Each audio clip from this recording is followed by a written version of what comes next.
What's going on, everybody? Today we'll be discussing Pantheon, a new for 2021.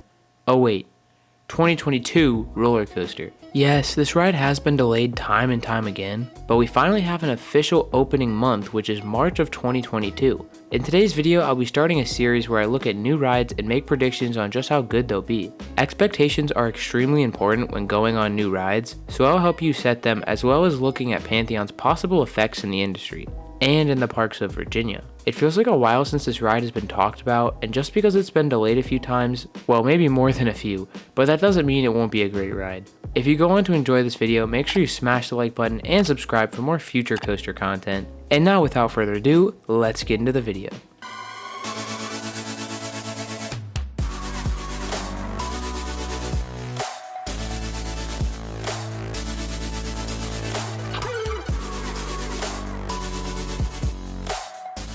Before we analyze the layout and make some comparisons to other attractions, let's start with the stats. Pantheon is being manufactured by Intamin Amusement Rides and is their LSM launch coaster model. This means Pantheon is basically a current version of the Blitz coaster, which is one of Intamin's best models. Pantheon is 3,328 feet or 1,014 meters in length. It has a max height of 178 feet or 54 meters, and will have a max speed of 73 miles per hour or 117 kilometers per hour. These are some pretty impressive stats, though I'm a little surprised the park didn't just add 22 feet to hit hypercoaster status. Either way, it won't really change the ride too much, and that 95-degree drop looks awesome. Pantheon's construction is completed already and has run multiple test runs because, like I said, this ride was supposed to open a while ago. It was announced back in July of 2019, which just feels like forever ago, and because of the pandemic has been held for quite some time. But this might be a good thing for the ride because Velocicoaster won't steal as much of its hype now. I personally think Pantheon could and probably does have the better layout than Velocicoaster, but the theming on that ride puts it on a whole nother level. So for those of you who love a good coaster and good theming, Velocicoaster will probably remain superior, but if theming isn't all that important to you, I'd book a flight out to Virginia. Even though this ride won't even scratch Velocicoaster's theming, it still has a little. It is, of course, themed to the Roman gods, hence the name, which is the title for the gods of that religion. I honestly think COVID canceled some of the theming Busch Gardens was planning on having because looking at the station, it just looks so minimal compared to other Busch Garden stations.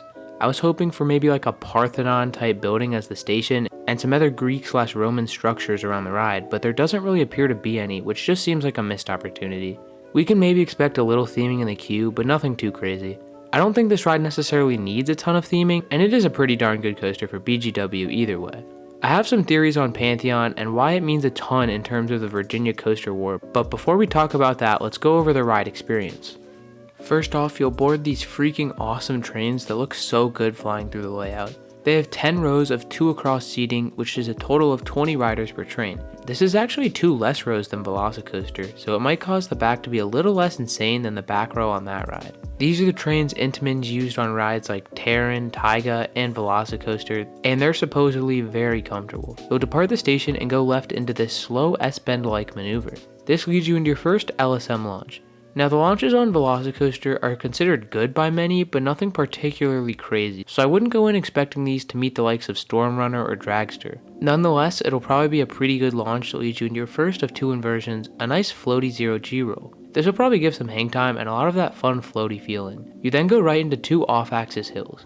It might be the nerd in me, but the profiling on this ride looks so good, and that's very evident here. If you're not a fellow coaster enthusiast, that might sound weird, but basically Pantheon is a beautiful looking ride. I don't know how much airtime these elements will give because you won't be traveling too fast yet, but I'd still expect some solid floater. Plus you should get some fun laterals as well, so the start of this ride looks pretty fun. You then travel onto the launch track, where there's a bit of switch track to allow a shuttle section. If you don't completely trust roller coasters, I'm here to tell you that this is extremely complex and safe, and it's just a really cool feature. You then launch over an airtime hill similar to Copperhead Strike. Copperhead doesn't really give airtime on that hill, but I'm expecting some floater here, if not mild ejector, because this is an Intamin launch and not a mock launch. And don't get me wrong, I love Copperhead Strike, but those launches are just not memorable. Going back to Pantheon, you travel partly up that top hat, then fall backwards down into the launch. This should be pretty fun, especially if you get some good airtime going backwards. You then rise up into that iconic spike. I say iconic like it's been open, but it is pretty iconic, I guess, because if you've been to Busch Gardens in this time, you've probably seen that spike and wish you could ride this new ride. At the top of the spike, you kind of stall out, then come rushing back through the launch a final time. This is one of the major differences Pantheon has to most coasters. It's not the only ride to have a vertical spike like this, but it's not really a common thing either, and it's going to be a fun aspect. I'll talk about it more in a minute, but Pantheon probably won't be the absolute best coaster ever, but it will be tons of fun. You charge through this launch track a final time, probably getting some decent airtime in the back, before flying into the 178-foot top hat. You'll be towering above the surrounding trees and Rhine River, and probably feel higher than you actually are. There's probably some good strong ejector up front while rising into this element, then outstanding ejector on the descent for those in the back rows. If you've ridden Velocicoaster, I'm expecting this to be extremely similar to its top hat. You twist into this element as well, which should give some nice laterals. After diving down the top hat, you soar around a right-hand turn by the river. This might give some pretty good positive Gs as well as laterals, which will probably be hard to take in right after the top hat. The top hat's airtime in the back few rows will probably be some of the best out there. You then rise up into the element most people are anticipating to be the best on the ride, this massive outer banked airtime hill. Really the only thing in America similar to this is the one on Steel Vengeance, which is one of my favorite elements of all time. These mix sustained ejector airtime with laterals while you're just at weird banking. It's so much fun. I'm sure this hill is going to slap, but it might not be quite as strong as some people are expecting. This is a general thing I'm going to talk about with Pantheon in a bit, but the outer bank on Conda, another recent Intamin, apparently isn't even as strong as some were expecting. According to the POV, it does hit -1 Gs, which is still pretty darn good, but it isn't even the strongest moment on the ride, and I wouldn't be surprised if the same is said for Pantheon. I mean, that drop just looks incredible. But either way, I'm very hyped for this hill and it's going to be great. You then rush through another large turn that'll hopefully give some good positive Gs, but then again, who knows? I probably won't go in expecting much on the positive G side, but I definitely think this ride could have some grayouts. You then travel into a decently long 0G stall. It's very evident that Intamin took inspiration from RMC with this creation, so it just makes sense to have RMC's iconic inversion on the ride. Many say that the stall on Velocicoaster is a little too quick and doesn't give quite as much hang time as you'd expect, so I have a similar feeling about Pantheon's stall, but it still looks to have some great sustained hang time, and it looks like it might be a little longer than the one on Velocicoaster. And with those lap bars, this element's going to be great either way. You then go through some S-bends, which might give some floater on the transitions along with laterals, but probably nothing crazy. They just don't appear to have the snap of something like Maverick. I feel like Pantheon is more aimed at the sense of speed and overall enjoyment of the elements, instead of the pure insanity that some of Intamin's past creations were. But you know, this might not really be a bad thing, just different. You finish off with a nice wave turn that'll hopefully give some good sideways floater to end off the ride. I feel like overall you shouldn't go in expecting something as insane as the RMCs or even some of Intamin's older rides like Maverick and i305, but still more intense than say a B&M. So yeah, Pantheon has some really good elements, and I've heard some say they think it could be the best coaster in the world. But can it really? I can pretty much guarantee you that it will be the most insane, and for many of us, best coaster at Busch Gardens Williamsburg. But will it be forceful enough to be the best in the world? To take a good stab at this, let's look at Velocicoaster and Conda. A common complaint I've heard with these two new Intamins is that they're just simply not as forceful as some of Intamin's past creations. Now this could be an exception with Pantheon, but before you guys all overhype it, hear me out. This is mainly in the morning because both of those rides really warm up throughout the day, so maybe hitting Pantheon first won't always be the strat. If this applies to Pantheon, you might want to let it warm up a bit before you take your first ride. But if it gets crazy long lines, you might want to go to it first anyways. Now I'm pretty much certain Pantheon won't be more intense than i305 or have more ejector airtime than Twisted Timbers, but it will probably be the most well-rounded coaster in Virginia. I guarantee you that people will rank these three in different orders, some saying Pantheon is the best. I personally can't even tell if i305 or Twisted Timbers will be better, and I certainly can't tell where Pantheon would rank. It sort of comes down to personal preference, and I do think Pantheon will be an elite coaster, but until I get to ride it, I don't necessarily think it's top 10 in the world. It's most likely top 25, but I recommend you don't go in expecting something like Steel Vengeance or Edge of Nika. That being said, this ride's gonna be good. I'm not saying it's gonna be bad. Top 25 in the world is still insanely good. I feel like some of the Intamins over the last few years haven't been quite as forceful as some of their creations in the early 2000s. Looking at rides like Maverick, i305, and El Toro, and then comparing them to Velocicoaster, Conda, and Taiga, there is definitely a difference. Intamin has certainly improved on some things, but also had to sacrifice some others.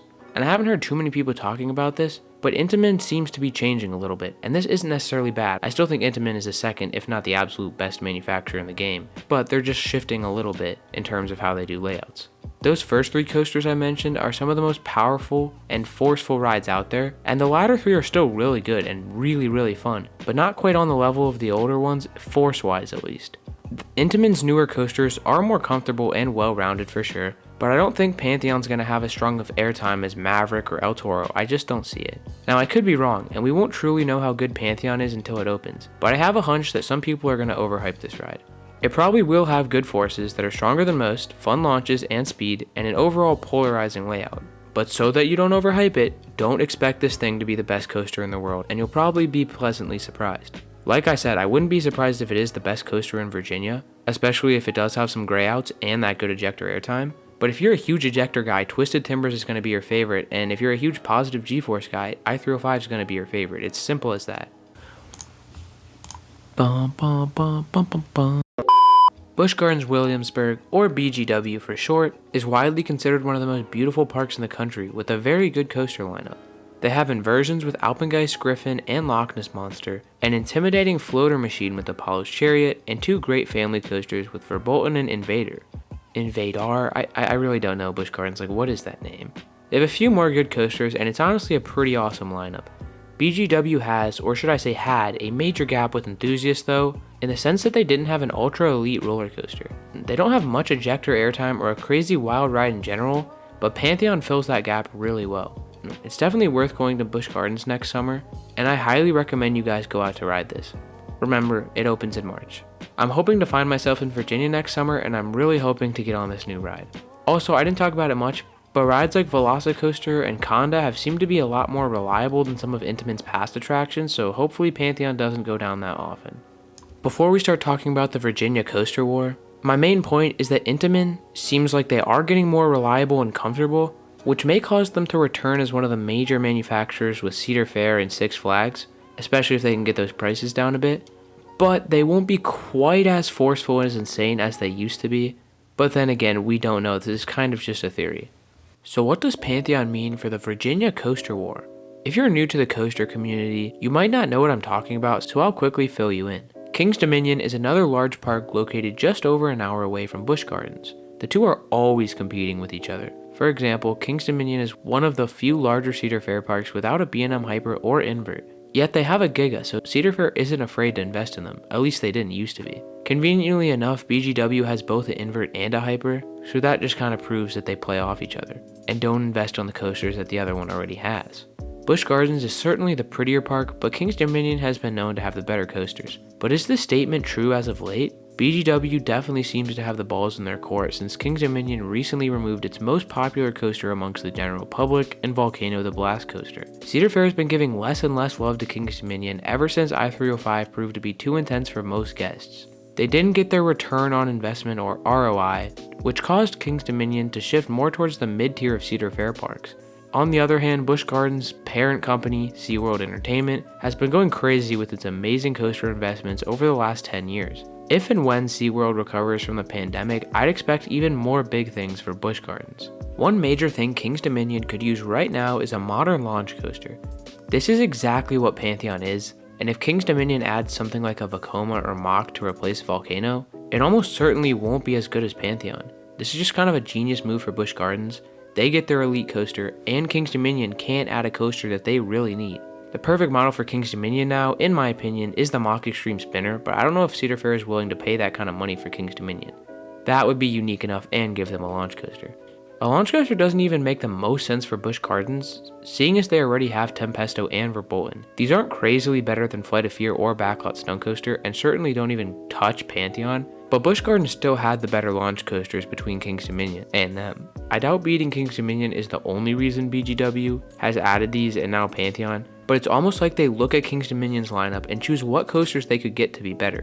When Pantheon opens, Busch Gardens will for sure be leading the launch coaster game in Virginia. And amidst all this, what is Kings Dominion getting? An SNS 40 free spin? I don't want to talk about Tumbili much here, but it's actually not a bad replacement for the Crypt at all, and I'm kind of excited for it, believe it or not. It's a solid little coaster to hold park guests over until the Volcano replacement, and it'll be unique to most locals.